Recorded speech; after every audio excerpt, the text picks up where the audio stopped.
चिवड्यासाठी पोहे भाजून घेते थोडे. इथे ही चणा डाळ भाजून घेते.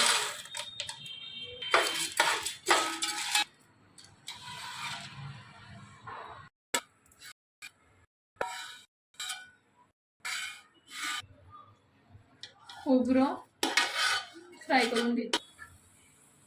हे तळून घेतलेले शेंगदाणे.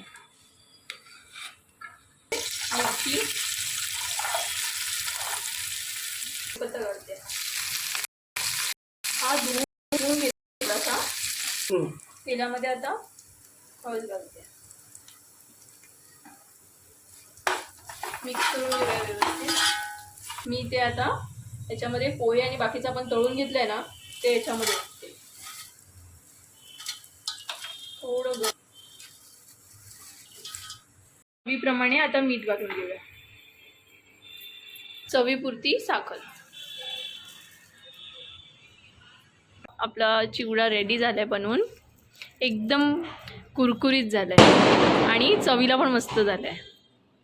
नक्की ट्राय करा.